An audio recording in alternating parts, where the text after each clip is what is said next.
আজকে আমি আপনাদের মাঝখানে নিয়ে এলাম নতুন একটা রেসিপি।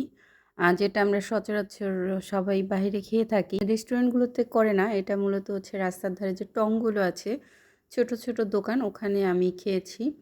তো এখন অবশ্য বাইরের খাবার-দাবার খুব বেশি ভালো লাগে না। নিজে বানিয়ে খেতেই ভালো লাগে। তো যে কারণে এই রেসিপিটা ট্রাই করা। এর আগেও আমি ট্রাই করছি। বেশ ভালোই লাগে। তো এখানে আমি কিছু মুরগির মাংস নিয়েছিলাম। হাড় ছাড়া। তো সেই মাংসগুলো সুন্দর করে কেটে ছোট, ছোট করে মাংসের যাবতীয় সব মসলা দিয়ে মেরিনেট করে রেখেছিলাম প্রায় ২ ঘন্টা। তারপরে হচ্ছে তো চুলায় সামান্য একটু তেল দিয়ে বসিয়ে দিয়েছি। তো তেল দিয়ে বসিয়ে দেওয়ার পরে এরপরে একটু পানি দিয়ে দিলাম। এক্কেবারে ভাজা, ভাজা, ভাজা, ভাজা করে ফেলবো। দেখুন কি সুন্দর ভাজা, ভাজা করে ফেলছি। যখন তেল উঠে যাবে এরপর একটু পেঁয়াজ দিয়ে দিব। পেঁয়াজ দিয়ে সুন্দর করে পেঁয়াজগুলো সেদ্ধ হবে এবং আরও ভাজা, ভাজা করব।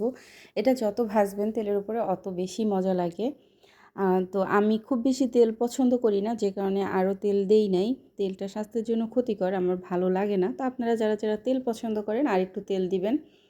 আ এরপর একটু ধনিয়া পাতাও দিয়ে দিলাম। ধনিয়া পাতার ঘ্রাণটা আমার কাছে খুব ভালো লাগে।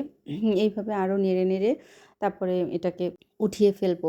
এরপরে আরেকটু সরিষার তেল দিয়ে পেঁয়াজ আর মরিচ আর একটু কিছু মাংসের যাবতীয় মসলা দিয়ে এটাকে একটু কষিয়ে এটা একটা ছালাদের মতো করব। খেতে খুব ভালো লাগে এটা। আমি আমার নিজের স্টাইলে করেছি। আপনারা আপনাদের মতো করে খেতে পারবেন, কোনো সমস্যা নাই। এটা আলাদাভাবে না করলেও হয়। বাট আমার ইচ্ছে করলো তাই করলাম। তো এইভাবে সব মশলা-টশলা, হলুদ-টলুদ দিয়ে সামান্য একটু পানি দিয়ে একটু সেদ্ধ করে একটু নরম করে মাখা, মাখা করে তারপরে উঠিয়ে ফেললাম। এরপরে দেখুন শসার সালাদ করব। তো আমি তো এই তো শসা কেটে নিচ্ছি কুচি, কুচি, কুচি, কুচি, কুচি, কুচি করে। তো শসা দিয়ে হচ্ছে গিয়ে আমি একটা মিয়োনিজ করছিলাম। তো সেই মিয়োনিজের মধ্যে সস-টস সব মিশিয়ে তারপরে শসার সালাদটা করলাম। আর শসার সালাডটা এভাবে খেতে এটা মাংসের সাথে মজা লাগে। আমি হচ্ছে রুটিও বানাবো। রুটি না, এটা পরোটার সাথে খেতে বেশি ভালো লাগে। আর হচ্ছে রুটির সাথেও খেতে পারবেন, আবার ভাতের সাথেও কেউ খেতে পারবেন। তো আমি বাচ্চাদের সন্ধ্যার নাস্তা এটা বানিয়েছিলাম। আপনারা যারা, যারা আছেন শর্টকাটে বাচ্চাদের নাস্তার সাথে এটা বানিয়ে খাওয়াইতে পারবেন, কোনো সমস্যা নাই। সামান্য একটু তেল দিয়ে তো আমি পরোটা ভেজে নিচ্ছি। পরোটাগুলো এপিট এপিট করে সুন্দর করে ভেজে নিলাম।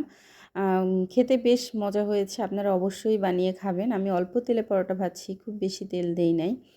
তো এই তো আমার হচ্ছে পরোটা একে, একে সবগুলো পরোটা আমি ভেজে নিচ্ছি। এই তো এখন সসটাকে দিয়ে সালাদটাকে হচ্ছে আমি সুন্দর করে মেখে নিব।